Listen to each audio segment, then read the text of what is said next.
Hey guys, I decided to do another video because in this place here they got really good Wi-Fi, like 4 gigas. They put it up in 5 minutes. In my place, it would take me 2 days to put 4 gigas of information. Anyway, so this video here is more questions, and they've asked me about how I confronted my fear, and so boxing is what helped me confront my fear in my youth. So anyway, that's what they asked me. They asked me how I confronted it, and so it goes a long way back. So this is long before I started security, and we're talking about the late 70s and the early 80s, and this is long before there was any MMA or UFC, and so that's before that came around. And so we were studying, apart from Wing Chun, we were studying things like grappling, Greek-Roman wrestling. Of course, we had, Wing Chun, kickboxing, so they were the craze. And of course, thanks to the craze of the Rocky movies, there was boxing. So, and also thanks to Arnold, there was the craze of pumping weights. So, all the young guys, because a lot of us were insecure, so, the guys that, who wanted to were insecure, and they were wanting to, look for self-defense or try and be tough, or maybe, they wanted to get over their fears, they would look out for the guys who were really tough, So if the average tough guy stereotype was about 6'4", built like a tank, and, looks like he did something, and even if he didn't do something, he looked like he did something, so you'd think twice before you want to mess with him, So anyway, me and my mates, what we did, we did this mix between grappling, Greek-Roman, we did some weapons training and stuff like that. And we trained, like either after school and stuff like that, or on the weekend, or at night time we go to the gyms and stuff.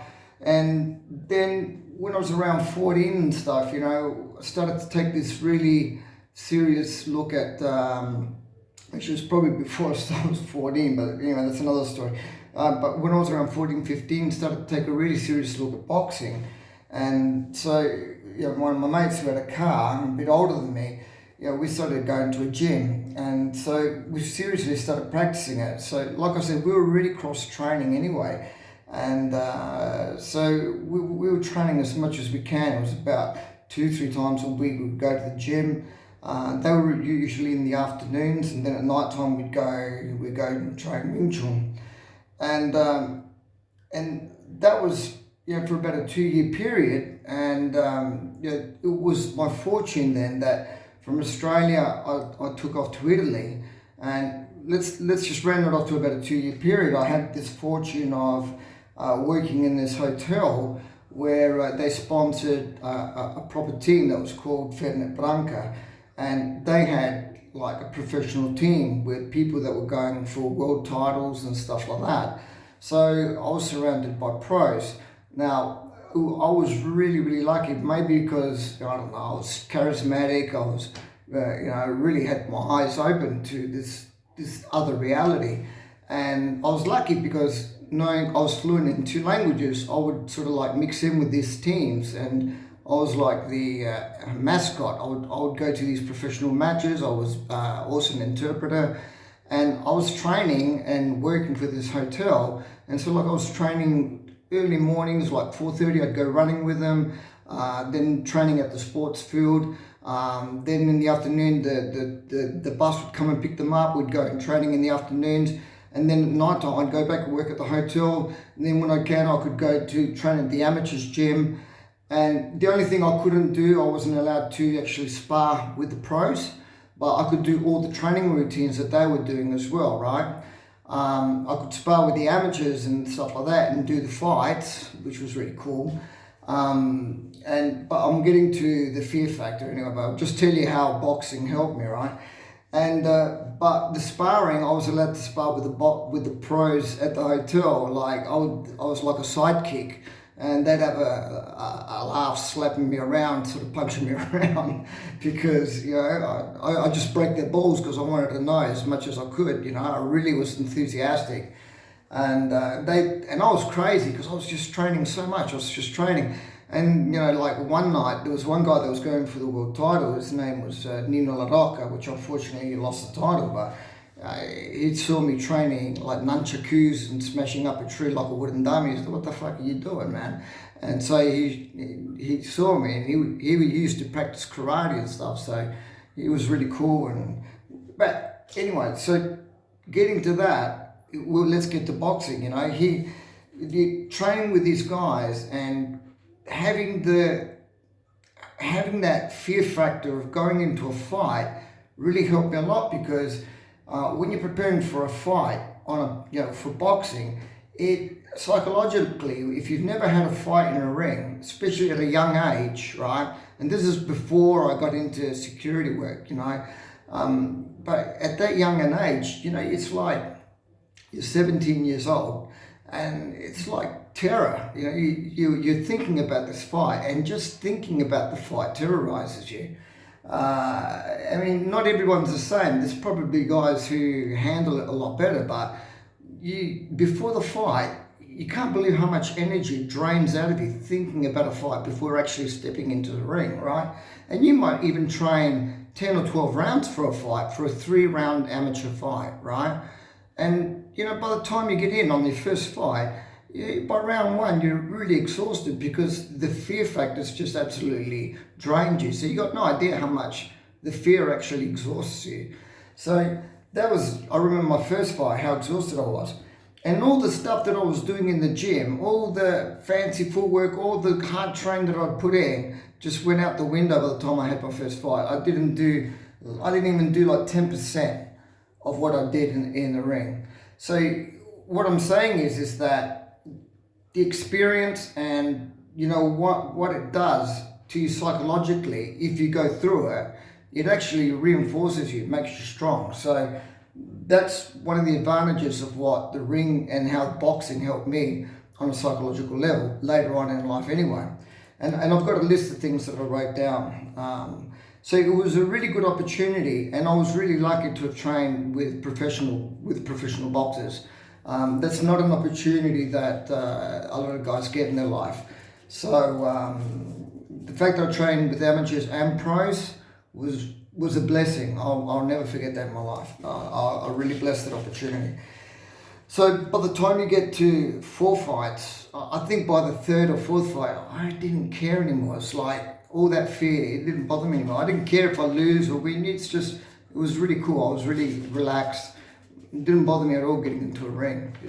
The fear had completely gone.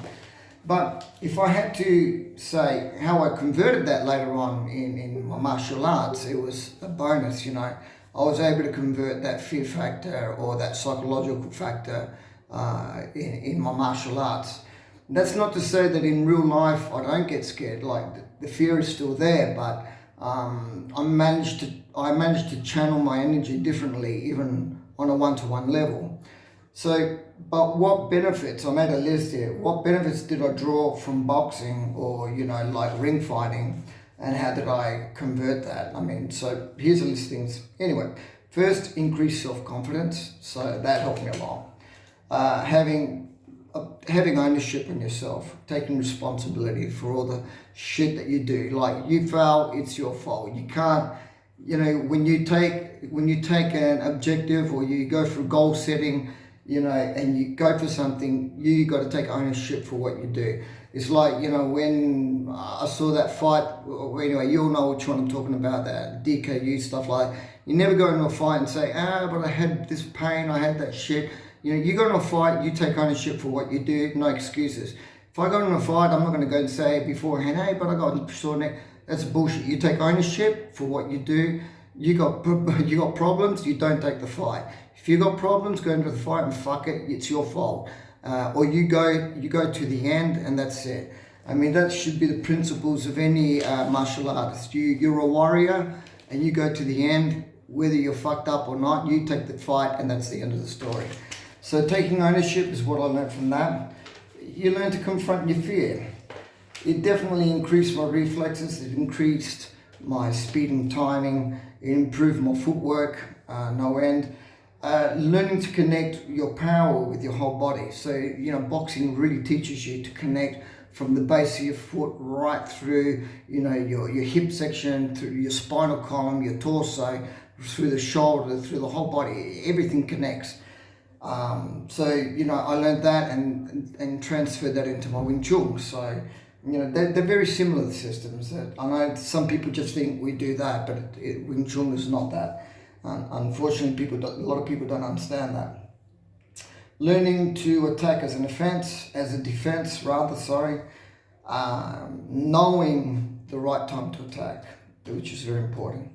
Understanding to read the body language. You know, boxers know how to read your body, so they'll know. They'll know they'll know when you'll move before you do, type thing. You know, they're very quick, so that's really important. So they're learning to read your opponent. So these are a lot of the things that I learned, you know, through boxing, and how I managed to transfer it into my Wing Chun. And so, you know, and you got to understand that boxing, I've always considered that as probably the most dangerous stand-up system, you know, on the street.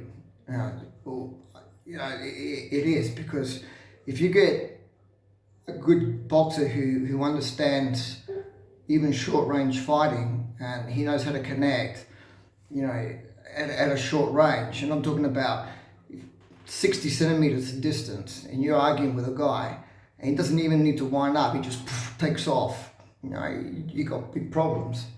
You know, don't worry about, you know, guys who are going to be standing there dancing around. I've seen it because I've worked with bouncers who are good boxers, and I've seen them connect, you know. So I know what I'm talking about, trust me. So these are the main things. I don't want to talk too much about it. I hope you enjoyed the video. If you did, press the like button if you like my channel, and give it a thumbs up. Hope you subscribe. If not, doesn't matter. Catch you later.